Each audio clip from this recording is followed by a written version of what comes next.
Assalamualaikum warahmatullahi wabarakatuh. Saya Maulana Afandi dari kelompok 2 akan mempresentasikan tentang klasifikasi usaha tani komoditas melon di Desa Magersari, Kecamatan Pelumpang, Kabupaten Tuban.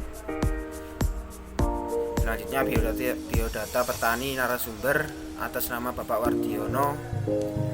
Tempat tanggal lahir beliau Tuban 31 Desember 1977. Alamat beliau Dusun Geger, Desa Magersari, Kecamatan Pelumpang, Kabupaten Tuban.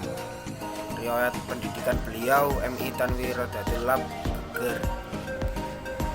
Baik, saya akan melanjutkan untuk analisis klasifikasi pada komoditas melon di daerah narasumber. Yang pertama adalah bentuk usaha tani. Bentuk usaha tani pada komoditas melon di daerah narasumber dilakukan pada perseorangan. Selanjutnya adalah pola usaha tani. Pola usaha tani di daerah narasumber yaitu berlahan basah dengan sistem pengairan setengah teknis dan sistem pengairan tanda hujan. Untuk corak usaha tani, latar belakang yang mendasari petani melakukan usaha tani adalah termotivasi dari diri sendiri untuk mendapatkan keuntungan yang lebih besar dari usaha tani yang lain. Selain itu, terdapat teknologi yang mendukung pada usaha tani untuk komoditas buah melon. Yang terakhir adalah tipe usaha tani. Untuk tipe usaha tani hortikultura dengan komoditas terbesar melon, pada daerah narasumber ditanam dengan pola tanam bergilir, yaitu 1 tahun 3 musim panen. Yang kedua kali pada musim panen padi, yang 1 kali untuk musim panen buah, dan salah satunya adalah buah melon. Baik, di sini saya akan memaparkan penjelasan mengenai faktor-faktor yang mana faktor-faktor ini mempengaruhi dari keberhasilan usaha tani komoditas melon yang dilakukan oleh Bapak Wardiono. Untuk faktor yang akan saya jelaskan ini merupakan faktor internal, yang mana faktor internal ini terdiri dari 7 faktor yang mempengaruhi. Untuk faktor internal yang pertama ada petani. Di sini faktor petani menjadi sangat penting karena dengan adanya petani yang sudah tahu bagaimana cara mengolah lahan untuk bisa menjadikan usaha tani komoditas melon yang benar sangat dibutuhkan. Nah, untuk Bapak Wardiono ini dalam melakukan kegiatan usaha tani komoditas melon sudah melakukannya selama 12 tahun, yang mana pengalaman ini didapatkan dari ilmu yang diturunkan dari orang tuanya dulu. Nah, untuk informasi-informasi mengenai pengembangan dari kegiatan usaha tani komoditas melon yang ada, Bapak Wardiono ini mengakses informasi melalui media online. Untuk faktor internal yang kedua adalah ada tanah.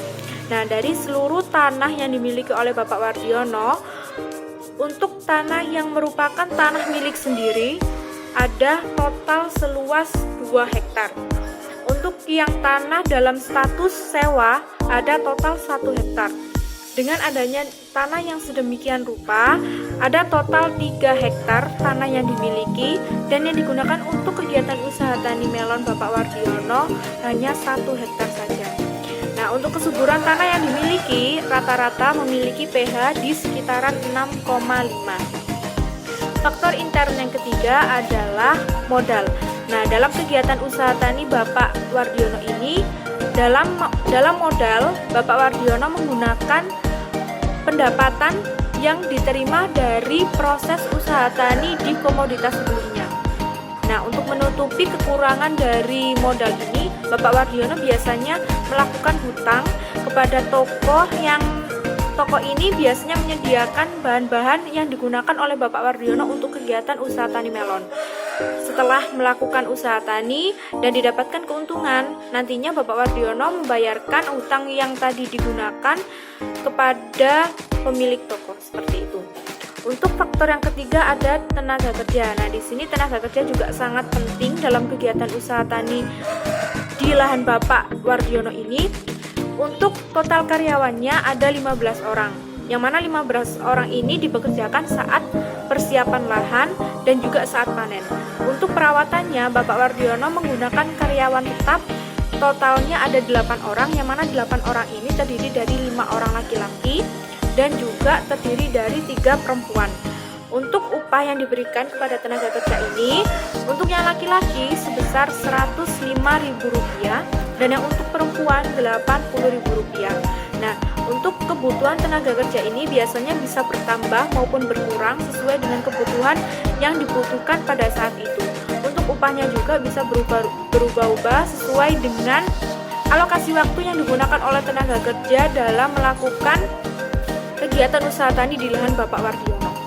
Untuk faktor yang selanjutnya ada faktor teknologi. Di sini faktor teknologi termasuk penting juga, walaupun dalam kegiatan usaha taninya Pak Wardiono melakukan pemanfaatan teknologi yang sangat sederhana, yaitu hanya dengan diesel. Yang mana diesel ini dimanfaatkan saat lahan yang digunakan untuk usaha tani melon ini terlalu banyak air. Karena perairan yang dilakukan oleh Bapak Wardiono ini merupakan pengairan dari sumber mata air yang ada, maka bila terjadi kelebihan air yang ada di lahan, ditakutkan dari tanaman melon ini mengalami kebusukan, sehingga diperlukan alat yang berwujud diesel tadi untuk bisa dilakukan pengurangan air yang ada di dalam lahan untuk dibuang. Untuk faktor yang selanjutnya ada jumlah keluarga, yang mana jumlah keluarga yang ditanggung oleh Bapak Wardiono ini ada 4 orang.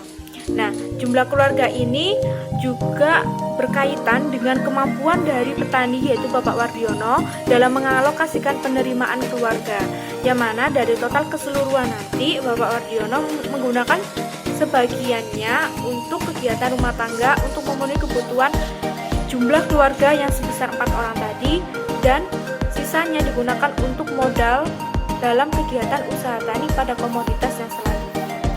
Nah, faktor-faktor yang ada dari ketujuh faktor itu tadi sangat mempengaruhi dari kegiatan usaha tani Bapak Wardiono. Jadi di sini saya akan menyampaikan beberapa faktor eksternal yang mempengaruhi keberhasilan usaha tani. Untuk yang pertama, terdapat faktor fasilitas kredit.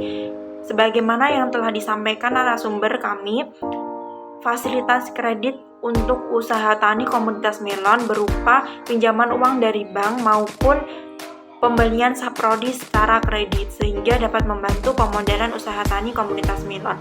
Nah, oleh karena itu, faktor ini dianggap mempengaruhi keberhasilan usaha tani karena dapat menjadi penyokong pemodalan usaha tani komoditas melon.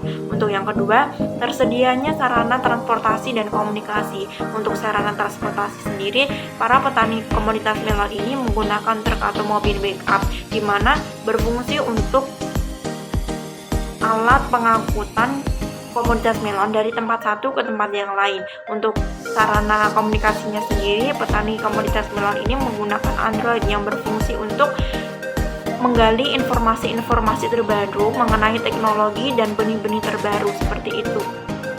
Sehingga faktor kedua ini dianggap mempengaruhi keberhasilan usaha tani karena adanya transportasi dan komunikasi yang canggih di era sekarang dapat menyokong usaha tani lebih berkembang. Untuk yang ketiga, aspek yang menyangkut pemasaran hasil dan bahan usaha tani. Sebagaimana yang disampaikan oleh narasumber kami, 1 hektar lahan membutuhkan 20 kantong bibit melon, di mana 1 kantong ini terdiri 550 biji dengan harga Rp125.000. Nah, hasil panen komoditas melon dengan lahan 1 hektar ini kurang lebih mencapai 20 ton. Hasil 20 ton ini nantinya akan diserahkan kepada pengepul atau tengkulak seperti itu. Namun apabila beberapa pedagang buah atau perorangan yang ingin membeli melon secara ecer atau dalam jumlah kecil, petani tetap melayani pembeliannya. Sehingga faktor ketiga ini dianggap mempengaruhi keberhasilan usaha tani karena petani komoditas melon ini sudah memiliki pasar sendiri untuk menyalurkan hasil komoditas melonnya. Untuk yang keempat, terdapat sarana penyuluhan. Faktor keempat ini dianggap tidak mempengaruhi keberhasilan usaha tani. Mengapa demikian? Karena peran penyuluh di desa tersebut kurang aktif dan petani komoditas melon ini lebih sering melakukan percobaan sendiri untuk mengatasi beberapa masalah yang ada, sehingga dianggap tidak mempengaruhi keberhasilan usaha tani komoditas melon di desa tersebut. Seperti itu. Terima kasih.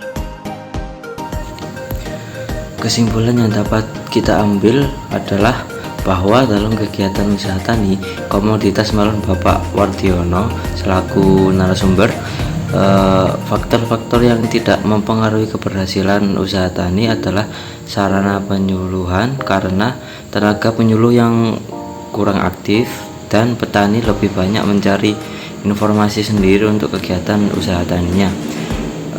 Mungkin itu saja yang dapat kami sampaikan, kurang lebihnya mohon maaf. Wassalamualaikum warahmatullahi wabarakatuh.